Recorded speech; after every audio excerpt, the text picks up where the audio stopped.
မြန်မာအင်ဂျီ11အပိတ်တွေချုပ်တဲ့အချိန်မှာတော်တော်များများအမောက်လာမေးတဲ့မိကုန်းကဒီလို11အပိတ်ကလေးတွေကို16ချက်ကလေးဖြစ်ချင်တယ်เนาะcustomer ဝတ်ထားလိုက်လို့ရှိရင်အပိုလိုမရှိသူ့ရဲ့ level လေးနဲ့ကွက်တီလေးဖြစ်ချင်တယ်ဆိုရင်ဒါဒီဘယ်လိုပတ်တန်ဆွဲရမလဲ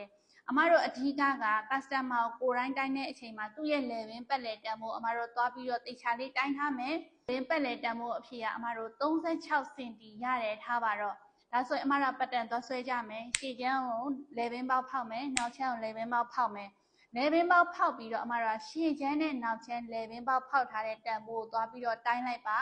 သူ့ရဲ့အဖြေဒီအမတို့38ခွဲလောက်ရတယ်ဆိုလို့ရှိရင်ဒါဒီ customer ဝတ်လိုက်လို့ရှိရင်ဒီ level လေးကသူနဲ့ကွက်တီပဲသူနဲ့တက်တက်တတာချောင်ချောင်ချီချီလေးနဲ့နေလို့ထိုင်လို့ကောင်းတဲ့ level အပိတ်လေးကိုရမယ်အဓိကအမတို့အရင်အရေးကြီးတဲ့အချက်တစ်ခုတော့ရှိတယ်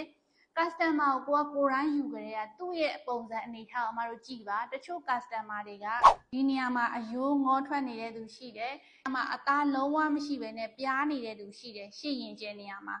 အဲ့လိုလူမျိုးအတွက်ဆိုရင် level ကအပိတ်ပဲတောက်ကစားစရာလိုရဲ့လားတောက်ထက်စရာလိုလားလို့အမတို့မေးစရာရှိမယ်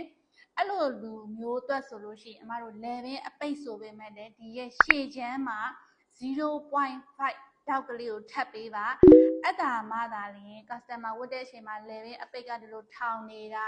ဒီနေရာမှာအသားမရှိတဲ့အတွက်ထောင်နေတာတွေလုံးဝမဖြစ်တော့ဘူးဒါဒီ level မှာအယိုးငေါထွက်နေတဲ့သူဒီရဲ့ရှေ့ရင်ကျဲမှာအသားလုံးဝမရှိဘဲနဲ့ပြားနေတဲ့သူ